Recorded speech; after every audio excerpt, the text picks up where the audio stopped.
বাহিনীতে চেষ্টা করছি, আমাদেরকে সব জায়গায় বলা হয়েছে বিদ্রোহী, সেই কারণে আমাদের কোথাও স্থান হয় নাই। তো আমরা যখনই যাই দাঁড়াইতাম, আমাদেরকে ঢোকার সঙ্গে সঙ্গে বলতো এখানে ৭৬তম বহিষ্কারতম কারা কারা আছেন তারা বাইরে হয়ে যান। বিডিআর বিদ্রোহের সময়ে নিয়োগপ্রাপ্ত এবং ট্রেনিং অর্ধেক শেষ করা বিডিআর এর ৭৬তম ব্যাচে যারা চাকরি পেয়েছিলেন তারা চাকরি পুনর্বহালের দাবিতে এই মুহূর্তে রাজধানীর জাতীয় প্রেস ক্লাবের সামনে অর্থাৎ পল্টন এলাকায় অবস্থান নিয়েছে, যেখানে আমরা দেখছি যে এখানে বাংলাদেশ রাইফেলস অর্থাৎ তথা ৭৬তম ব্যাচের চাকরি পুনর্বহালের দাবিতে অন্তর্বর্তীকালীন সরকারের কাছে তারা অর্থাৎ দাবি জানাচ্ছেন। অন্তর্বর্তীকালীন সরকারের প্রধান যিনি রয়েছেন, প্রধান উপদেষ্টা তারা হস্তক্ষেপ চান বলে জানিয়েছেন। আমরা দেখছি যে এই মুহূর্তে তারা যে পররাষ্ট্র মন্ত্রণালয় রয়েছে তার সামনে কিন্তু এই মুহূর্তে অবস্থান করছেন। অবস্থান করতে আপনারা দেখতে পাচ্ছেন তাদের দাবি হলো যে তাদের চাকরি স্থায়ী করে। ক্ষমতার কাছে হেরে গেল ৫১৬টি পরিবার, অর্থাৎ এমনকি কিন্তু তারা লিখে রেখেছেন। এর বাহিরে তারা লিখেছেন বিডিআর ৭৬তম ব্যাচের চাকরি পুনর্বহাল চায়। তাদের সাথে কথা বলতে চাইবো যে অনেক আগে তারা মূলত চাকরি হারিয়েছিলেন। কেন আপনাদের চাকরি চলে গিয়েছিল এটা জানেন কিনা? আমরা তো ৭৬তম ব্যাচ বাংলাদেশ রাইফেলসের সুন্দরভাবে আমাদের ট্রেনিং চলতেছিল, কিন্তু পিলখানা যখন গন্ডগোল হয়েছিল তখন আমাদের পুরো ব্যাচটা বাদ দিয়ে দেওয়া হয়। বলা হয় যে আমাদের পুরো ব্যাচের চরিত্র অসন্তোষজনক, ভবিষ্যৎ ভালো সৈনিক হওয়ার সম্ভাবনা নেই বিধায় আমাদের চাকরি থেকে বহিষ্কার করা হয়। তাই আমরা এখন রাজপথে এসেছি, আমাদের চাকরিটা ফেরত দেওয়া হোক। আওয়ামী লীগ সরকারের আমলে যে দাবিগুলোর বিষয়ে তারা মুখ খুলতে পারেননি, সেই বিষয়গুলো নিয়ে কিন্তু তারা এই মুহূর্তে সড়কে দাঁড়িয়েছেন।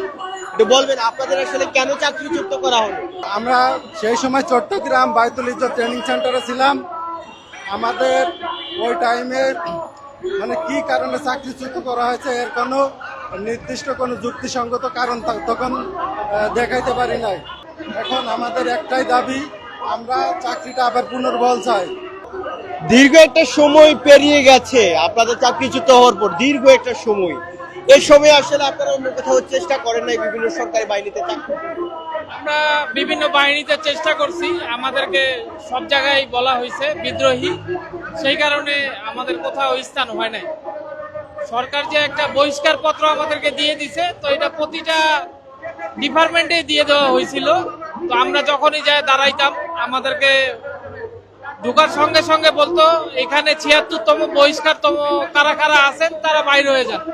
তো আমরা অনেক জায়গায় গেছি, কিন্তু আমাদেরকে সব জায়গায় বিতাড়িত করা হয়েছে, আমাদেরকে কোথাও স্থান দেয় নাই এই হাসিনা সরকার। কোনোভাবে জানতে পেরেছেন কিনা কেন আপনাদের আসলে সবাইকে একসাথে চাকরি? না, আমাদেরকে আসলে তখন কিছুই বলা হয় নাই। আমাদের কাছে তারা শুধু তখন জবানবন্দি নিছে। জবানবন্দি নেওয়ার পর তারা আস্তে আস্তে আমাদেরকে একটা বহিষ্কার পত্র দিয়ে বাড়িতে পাঠিয়ে দিছে। তারা আমাদেরকে কেন পাঠিয়ে দিল, কি সমস্যা আমাদের, কিছুই তারা আমাদেরকে জানায়নি।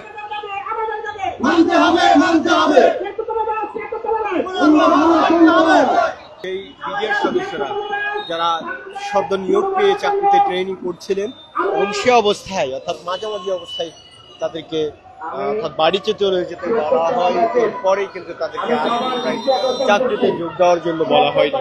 এবং এরপর থেকে তারা বলছেন তাদেরকে যে বহিষ্কার করা হয়েছিল বিদ্রোহী হিসাবে, অথচ তারা ছিলেন সদ্য নিয়োগপ্রাপ্ত এবং তারা ট্রেনিং চলমান ছিল।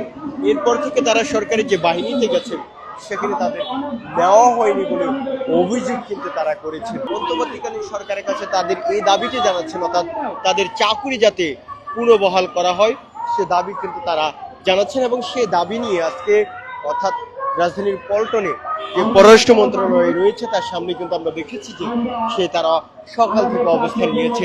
তাদের একটি দাবি, তাদের চাকরি অর্থাৎ ৭৬তম যে ব্যাচে তারা নিয়োগ পেয়েছিল সেটি পুনর্বহাল তারা চান।